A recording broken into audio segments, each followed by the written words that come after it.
Hi there, it's story time.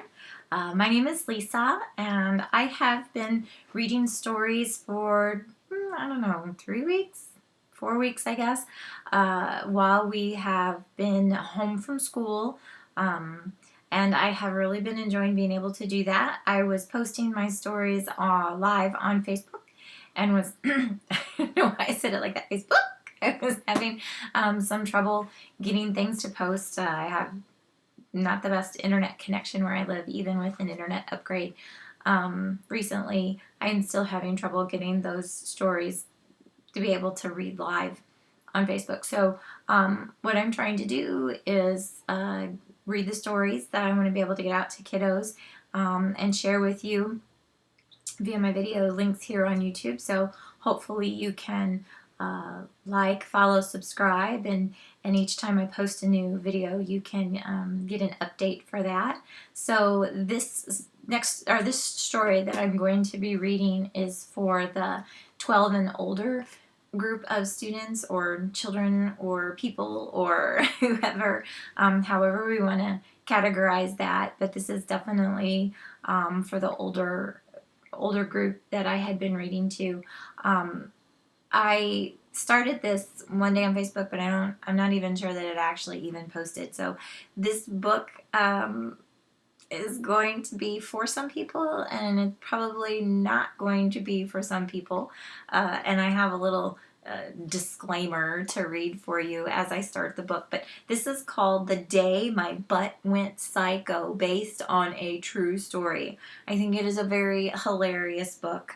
It is written by Andy Griffiths, and this is such a funny book. You have to kind of be in the mood for this humor, but I think it's pretty funny. So let me read the disclaimer that they have at the beginning of this book. I guess it's just kind of like they call it a warning. So it says warning. Oh, wrong side. It says warning on here. So I am going to read this to you so you kind of can decide if you want to continue listening from this point forward or not. It says, if you or a parent or a teacher, or even if you're just over 18, put this book down now. You won't like it, you won't understand it, and you will be totally grossed out by it. This book is full of disobedient butts, runaway butts, psycho butts, kamikaze butts, exploding butts, cluster butts, nuclear butts, giant unwiped butts, butt rallies, butt catchers, butt fighters, butt hunters, butt guns, and explosive butt canoes. And as if all this wasn't bad enough, it is also full of truly disgusting animals like giant maggots, mutant blowflies, poopsies, butt piranhas, and stink ants. If you're shocked, confused, frightened, or offended by any or all of those things, which of course you are because you are an adult, please put the book down immediately and go find something more suitable for a grown-up, like a book on home decorating, for instance, or economics, or health, or nutrition. If, on the other hand, you find yourself vaguely amused, slightly curious, or even excited by any or all of these things that you have just been warned about, then by all means, be our guest and read the book. Just don't say that you weren't warned. And that's from the publishers. So they give us a little bit of a disclaimer there before we even start the book, so you can kind of decide if you're going to continue to listen or not. So it begins by saying, "This is my story. It really happened. It's all true. Not even the names have been changed. I agreed to tell my story in the hope that others can learn from it, and I would like to thank Andy Griffiths for helping me get it down on paper." That's the author of this book. "Like most people, I took my butt for granted for too long.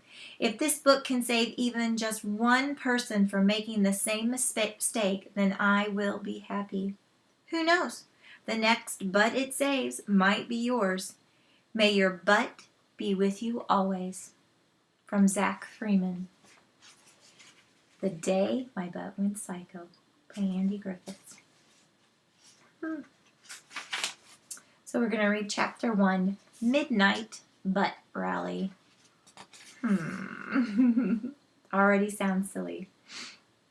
Zach Freeman woke up out of a deep sleep to his butt perched on the ledge of his bedroom window. It was standing on two pudgy little legs, silhouetted against the moon, its little stick-like arms outstretched in front of it as it was about to dive. Zach sat up in bed. "No," he yelled, "come back." But it was too late. His butt jumped out of the window and landed with a soft thud in the garden below. Zach stared at the window and sighed. "Oh no," he said. "Not again." This was not the first time Zach's butt had run away. Since his 12th birthday 2 months ago, Zach's butt had made a habit of jumping off of his body and running around the streets, making a nuisance of itself.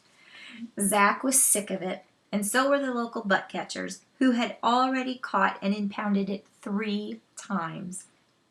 Until recently, Zach's butt had confined itself to a variety of harmless pranks, such as attaching itself to the faces of statues and passers-by. But on its last outing, it had joined a pack of 500 feral butts who had lined the emergency stopping lane of the southeastern freeway and mooned all the people driving to work. So feral means that they're just wild. They're just crazy. They run around and they don't belong to anybody. This stunt had caused many accidents, which the butts had thought was pretty funny. The sentencing judge, however, was not amused and placed them all on 12 months probation. Zach knew he had to catch his butt himself this time. If the butt catcher got involved, he would have to report it, and Zach's butt would end up in jail for sure. And there was no way Zach wanted to spend every second weekend visiting his butt in jail. Zach threw back the blankets and was about to get out of bed when he heard his grandmother call out from the next room. "Zach," she said, "is that you?" "Yes, Gran," said Zach. "It's all right. Go back to sleep." "What's that noise?" said Gran. "Have they resumed firing?" Zach rolled his eyes. "There's no war, Gran," he said. "Go back to sleep." Zach was living with his grandmother while his parents were away. They both played in the wind section of the National Symphony Orchestra and went on tour 3 or 4 times a year, during which Zach would have to stay with his grandmother, sometimes for up to a month at a time. He loved his grandmother, but sometimes he wondered who was looking after who.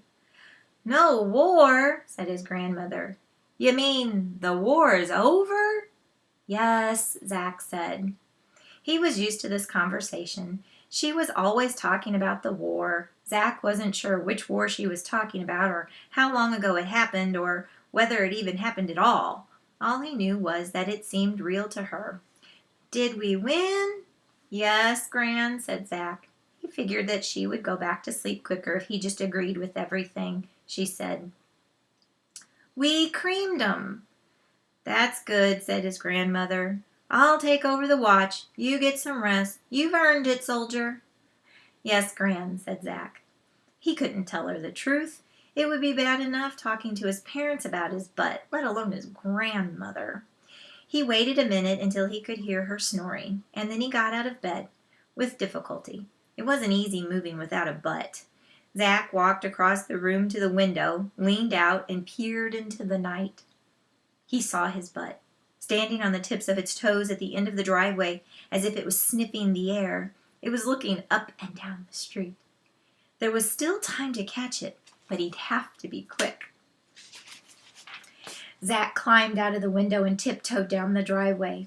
As he got closer, Zach realized that he wasn't the only one trying to catch his butt. Mittens, his grandmother's cat, was crouched on top of the front fence, ready to pounce. "Uh-oh," said Zach. He wasn't sure who was in more danger, Mittens or his butt. Mittens was always catching birds and mice and leaving them half chewed up on the front doorstep, but she had never caught a butt before. Well, not as far as Zach knew, anyway. And a half-chewed butt on the doorstep wouldn't be something you'd be likely not to notice. Still, he didn't want to take any chances. Before Zach had time to do anything, however, Mittens leaped. Zach's butt was faster. It bent over, aimed itself directly at Mittens, and fired a loud, deadly stream of gas. Mittens fell to the ground. Zach's butt took off up the street, and its little arms and legs pumping like pistons. Zach was shocked. He knew that his butt had gone feral, but he'd never seen it kill anything before. He had to get it back. He knew that once a butt gets a taste for killing, it is very difficult for it to stop. But first he had to try to help Mittens. Zach hobbled over to her body and knelt down. Poor Mittens wasn't doing too well. Zach pulled her head back, pinched her nostrils, and was preparing to give her mouth-to-mouth resuscitation when Mittens coughed. Whoa, she wasn't dead after all. She had just been stunned. Zach breathed a sigh of relief. So, my butt isn't a killer, he thought. Not yet, anyway. In the distance, he could see the dark shape of his butt disappearing over the top of the hill. He got up, pulled the cord of his pajama pants as tight as possible, and ran after it. Oh gosh, so his butt farted on the cat. Could have killed him. Zach was afraid that his butt had killed the cat with his fart that he had on the cat. Gross. As he ran, Zach cursed his luck. All he wanted was his butt that would settle down and just be a butt that wouldn't embarrass him in public at every possible opportunity, a butt that wouldn't make rude comments whenever he tried to talk to girls. At the very least, he'd settle for a butt that didn't jump off of his body and gas cats in the middle of the night. By the time Zach got up to the top of the hill, his butt was already halfway down the other side, heading toward the local football stadium. And it wasn't the only one either. Zach couldn't believe what he was seeing. There were butts everywhere, pouring into the stadium from all directions. It was an amazing sight. Butts, hundreds of them, thousands. Big butts, small butts, fat butts, scrawny butts, pimply butts, hairy butts. Big, wobbly, long on tiny Imagine was heading toward the stadium. Zach was amazed. He had never seen so many butts without their owners attached. But why, he wondered, what was going on? Zach crept quietly down the hill in the darkness and crossed the road to the wooden fence surrounding the stadium. A large group of butts was approaching him from the left. Big butts. They looked mean. Zach looked around from somewhere to hide. On the other side of the stadium was a large grandstand, but it was too far away. To his right, however, there was a small wooden hot dog stand. Zach hesitated. The butts were getting close. He dived under the counter. The group of butts passed by him, muttering excitedly. Zach couldn't understand what they were saying, but he could. When he finally did look out, he was shocked. In front of him was a sea of butts. Butts filled every available bit of space on the field, as well as the grandstand on the far side. Zach looked for his butt, but he couldn't pick it out from the crowd. It didn't really have any distinguishing features apart from the fact that it was small and pink. But as he looked, the crowd began to part and gasp. "Look, there he is," said one butt. "It's him," said another. "Our leader," said a third. For a moment, Zach thought they were talking about him, but then he realized they were looking past the hot dog stand. He turned around and strained to catch a glimpse of whoever or whatever it was they were looking at, but there were too many butts in the way. And then he saw it. It was his butt. Not just any butt. It was small and pink and strangely familiar. It was his butt. Zach couldn't believe it. He watched his butt as it made its way through the crowd. It passed directly in front of the hot dog stand. As it passed, the other butts would reach out and try to touch it like it was some kind of celebrity. Occasionally, Zach's butt would touch one of the hands extended toward it, but mostly it was protected by a group of 4 butt guards. 2 walked in front of it, pushing aside any butt that tried to get too close. The other two followed a few paces behind, protecting it from the rear. Zach's butt reached the scoreboard, climbed up a small ladder, and walked across a narrow platform that ran along the bottom. When it reached the middle of the platform, it stopped.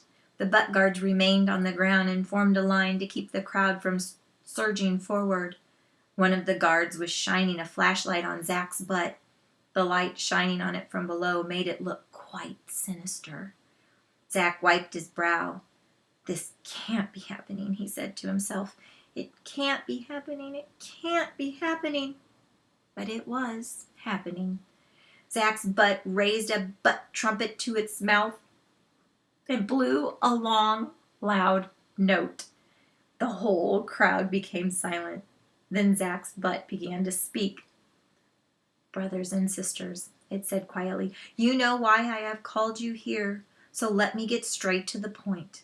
For too long we have been forced to do the dirty work for the human race. For too long we have been laughed at, smacked, pinched, kicked, sat on, and generally regarded as figures of fun. For too long we have been denied our rightful place on the top of the neck where we belong." So they want to be on the top of the neck, our butt, on the top of our necks. There was an enormous cheer from the crowd. Zach blocked his nose and wiped his eyes. When one butt talks, it's bad enough, but when thousands talk at the same time, well, it's not pleasant, to say the least. After a few minutes, the cheering died down. "But what can we do?" said a bony little butt in front. "We're just butts." Zach's butt stepped to the edge of the platform, the flashlight making it look more sinister than ever. "No, my friend," I said. "Divided, we are just butts, but united, we have the potential to be the most powerful force on the planet.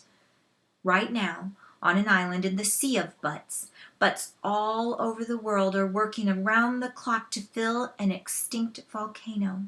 When it is full, it will become the greatest butt-cano in the history of the world. And when it erupts, it will be devastating enough to knock out every human on Earth." Zach's butt paused, enjoying the dramatic effect its words had on the assembled butts. "That, my brothers and sisters," it said, "will be when we strike. We will swap places with the heads and assume our rightful position at the top of the neck. By the time the humans come to, the age of the butts will have begun, and there will be nothing that anybody can do to stop us." The butts began cheering. Zach lowered himself behind the counter and grimaced, trying to make sense of his butt's crazy plan. Butts taking the place of heads? Heads taking the place of butts? The idea made Zach's stomach turn. His butt had to be stopped. He had to tell the local butt catcher what was going on, even if it meant that his butt would end up in jail. But how could he get to the butt catcher, wondered Zach. He was stuck in a hot dog stand surrounded by thousands of deranged butts. He wasn't going anywhere. He peeked over the top of the counter. Just then a butt ran screaming through the gates, followed by the butt catcher. "Help!" called the butt. "He's got a butt magnet!" The butt catcher was holding what looked like a mini satellite dish in the outstretched hand. But as he entered the stadium, he stopped, dead in his tracks, obviously stunned by the huge number of butts in front of him. He dropped his butt magnet and started to back away, but it was too late. The butts closed in all around him. "Please, no," he begged. "Let me go." "Bring him to me," commanded Zach's butt. Two of the butt guards shoved their way through the crowd, and Zach watched in horror as the butt guards grabbed the butt catcher and dragged him, kicking and struggling, back toward the scoreboard. "Help!" yelled the butt catcher as the butt guards dragged him up the ladder and onto the platform where Zach's butt was standing. The sight of the butt catcher seemed to enrage the butts. They were booing and hissing. The air stank with their poisonous fumes. Brown blobs were flying through the air and splattering onto the back of the scoreboard. Oh, that's gross. The butt guard dropped the butt catcher on the platform in front of Zach's butt and moved away. Zach wondered whether he should try to help him, but he was just too scared. There must have been more than 10,000 butts out there. Even supposing that he could convince his own butt to give up its plan for world domination, and that was a big if, he didn't like his chances of trying to convince the other butts.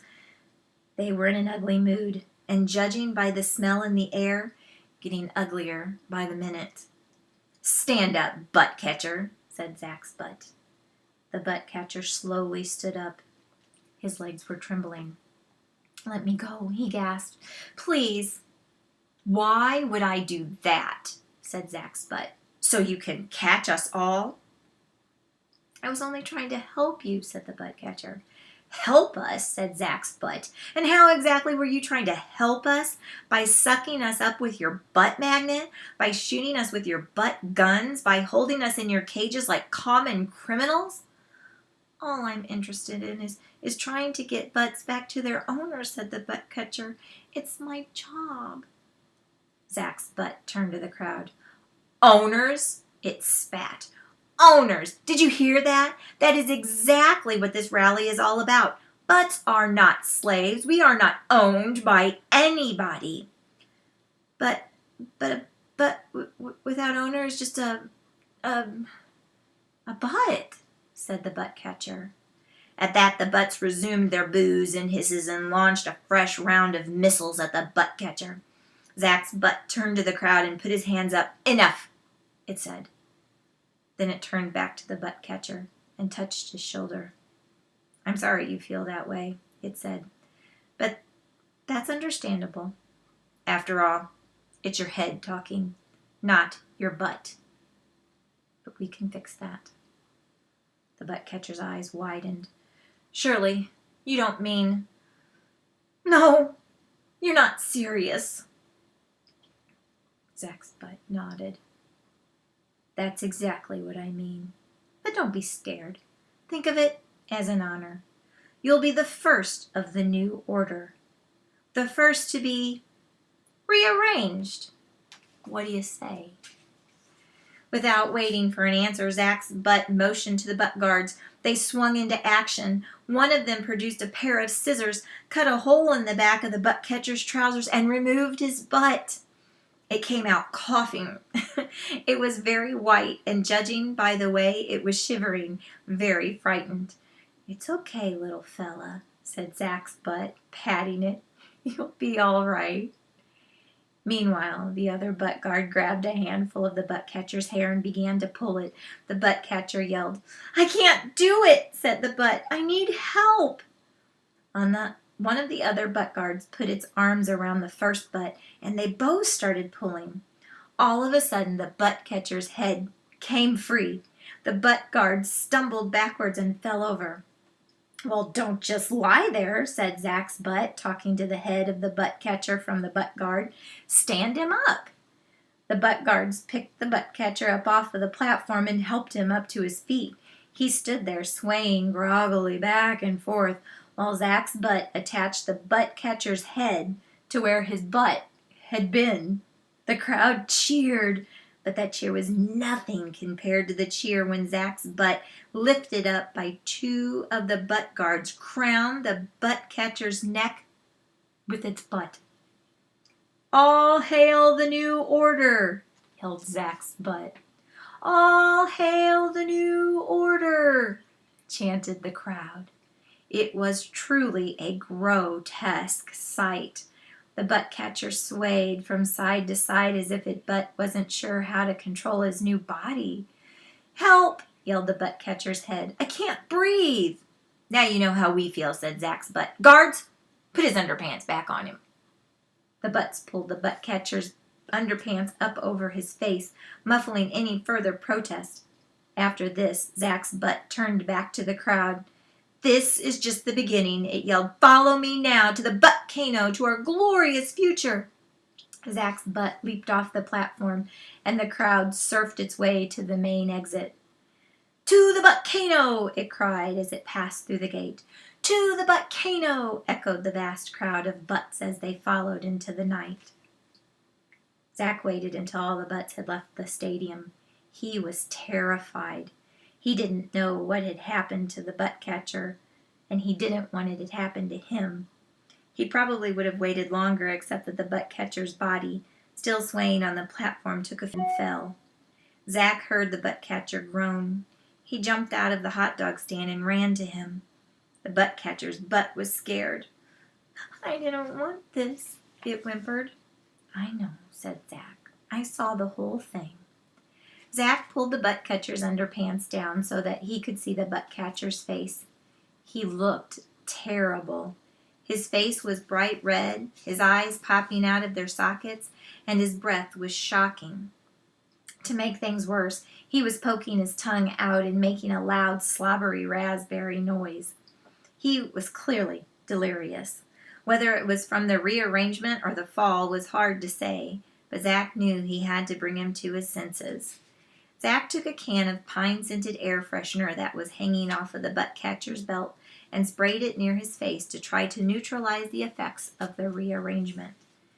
As the smell of pine trees filled the air, the butt catcher's eyeballs stopped rolling and focused. "Zach," he said, with fresh terror in his eyes, "what are you doing here? You're not on their side, are you?" "No way," said Zach. "I was following my butt. It sneaked out of my bedroom." The butt catcher groaned.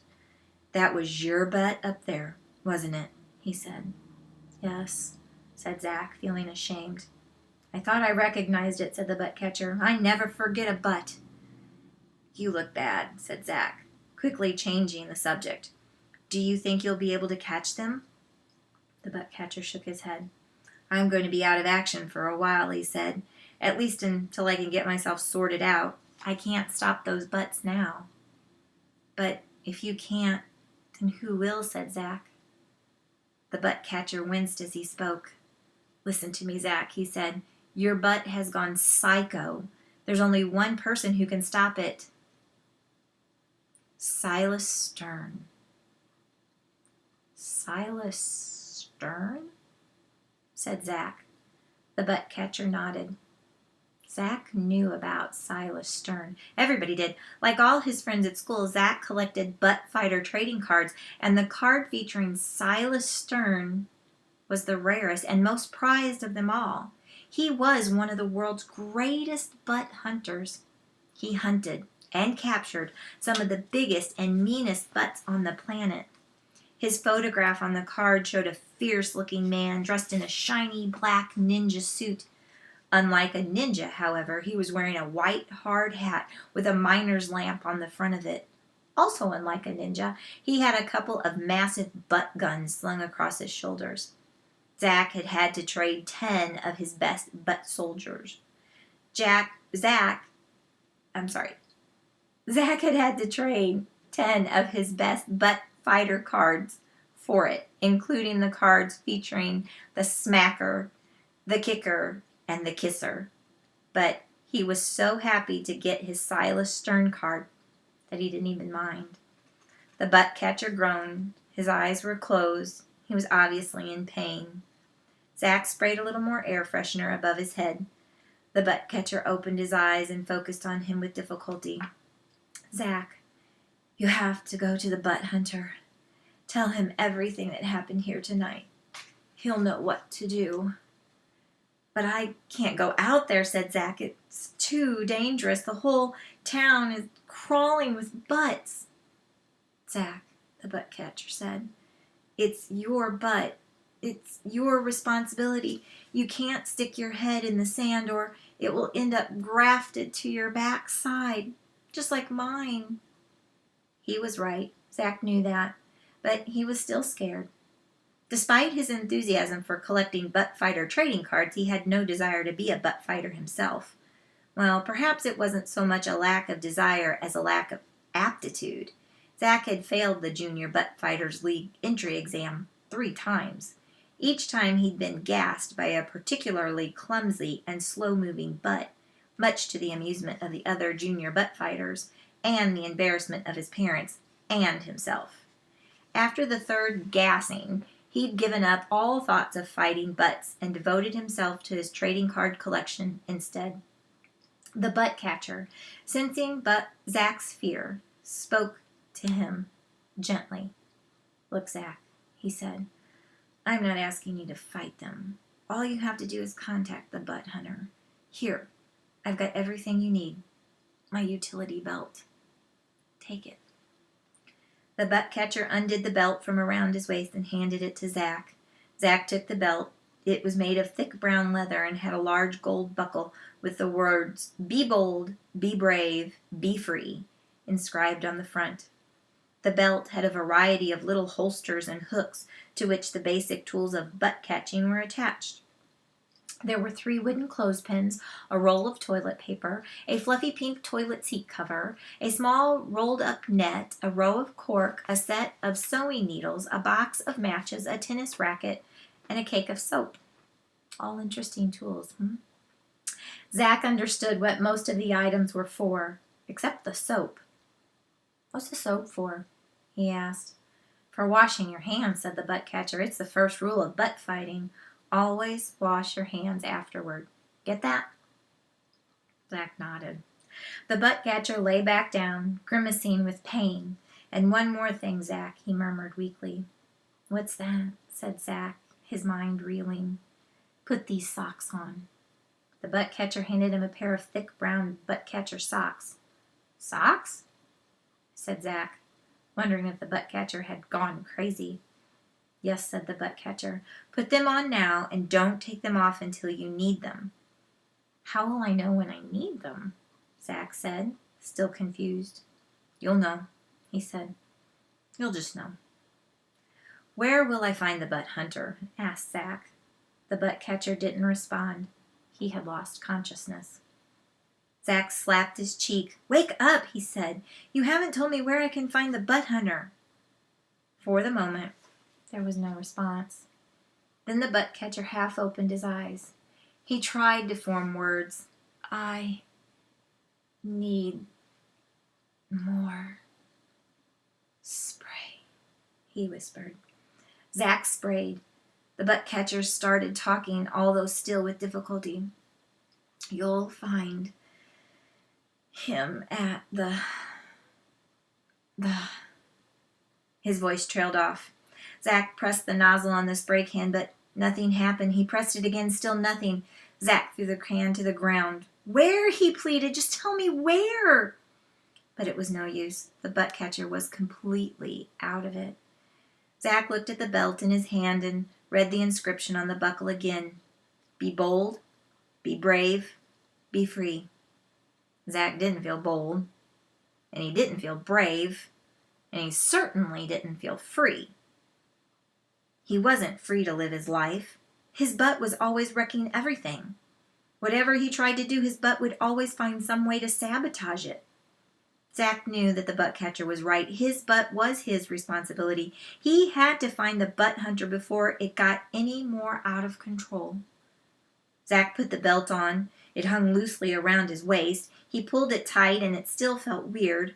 It reminded him of the feeling he had gotten when he'd put on the cowboy suit his parents had given him on his 6th birthday. It was too big, and the seams had made his skin itch. To make things worse, he pricked himself with the shiny silver sheriff's badge, and he cried. He begged to be able to take it off, much to his father's frustration. "But you only just put it on," he said. "Give him time," said his mother. "He probably just needs to grow into it." But Zach had never worn it again. He just didn't like it. And he didn't like this belt.